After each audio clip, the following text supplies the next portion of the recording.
நான் கேட்கிறேன், கவர்னர் வரும்போது போய் அங்க நின்று ஜனநாயக ரீதியா பதாகை பிடிக்கிறதுக்கு முழக்கம் போடுறதுக்கு அனுமதிக்குதா?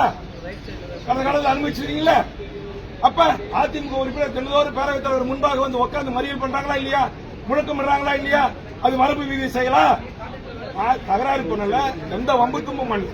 என் தாய்மொழி தமிழ் இங்க பெயர் பலகைகள்ல இல்ல, ஆட்சி மொழியா இல்ல, அலுவல் மொழியா இல்ல, கோப்புகள்ல இல்ல. இங்க வரலாற்று அதிகாரி வந்து உயர்துறை அதிகாரிகளா செயலாளரா காவல்துறையில வந்து உட்காந்துக்கிட்டு இங்க டைரக்ட் எஸ்ஐக்கு நான் தமிழ் வழியில படிச்சவனை எடுத்தானாக்கா அவன் உயர்நீதிமன்றத்தில் உச்சநீதிமன்றத்தில் வழக்கு அபிடோட் தாக்கல் பண்றதுக்கு தகுதியானவன ஆங்கிலத்தில் அவனால பண்ண முடியாது. அப்ப நாங்க தமிழ் வழியில படிச்ச தமிழர்கள் நாங்க எங்க போறது? நீ வாடா என் தமிழை கட்டிக்கிட்டு என் நாட்டில் வேலை செய்ய. தெலுங்கானா உத்தரவு போட்டிருக்காங்க. சிபிஎஸ் ஸ்கூல்லயே நீங்க என்ன பண்ணி உத்தரவு நான் படிக்கிறேன்.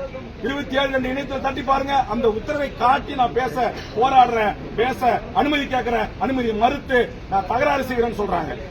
நான் தகராறு செய்ய நோக்கம் அல்ல. என் தாய்மொழி தமிழுக்கு இழக்க ஏற்பட்டது. 10.5% அதே மாதிரி நான் சொன்னேன். உயர்நீதிமன்றத்தில் உச்சநீதிமன்றத்தில் எங்கேயும் தடை இல்ல.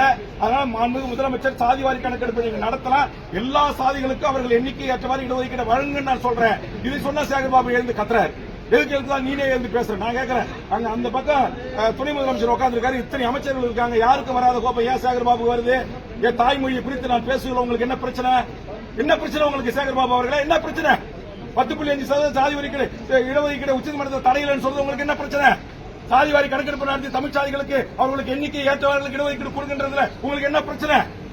என்ன பிரச்சனை? இங்கே மொழி வழி சிறுபான்மையாக இருக்கக்கூடிய எல்லா மக்களுக்குமாகத்தான் நான் சாதிவாரி கணக்கெடுப்பு நடத்துறேன். அப்ப என்னுடைய கோட்பாட்டை, என்னுடைய லட்சியத்தை, என்னுடைய கருத்தை, என்னுடைய பிரச்சனை, நான் எந்த பிரச்சனையை நான் பேச வருகிறேன் என்பதை புரிந்து கொள்ளாமலேயே மிக மோசமாக கூச்சலிடுவது. இந்த பக்கம் அதிமுக எம்எல்ஏ அவர் யார் ஒருத்தர் கோவிந்தசாமியா, அவரு முனுசாமி வேல்முருகன் பேச்ச நீக்கு, இந்த பக்கம் உதயகுமார் வேல்முருகன் பேச்சு அவைப்பிற்கு நீக்கு. என்ன வேல்முருகன் சட்டத்துக்கு புறமா பேசிட்டான்? என் தாய்மொழி தமிழ் வழியில படிச்சவங்களுக்கு 10 ஆண்டு கால வேலை இல்ல. என் தமிழ்நாட்டை சேர்ந்த இளைஞர்களுக்கு வேலை தராம நீங்க அண்டை மாநிலத்தை சேர்ந்த இந்தியாவை சேர்ந்த எவரு வேணுமாலும் வந்து இங்க வேலைக்கு சேரலான்னு போட்ட உத்தரவை தோல்விட்டு காட்டின அந்த அதை மாத்த செஞ்ச அதுக்காக அவங்களுக்கு ஆத்திரம் தாங்க முடியல.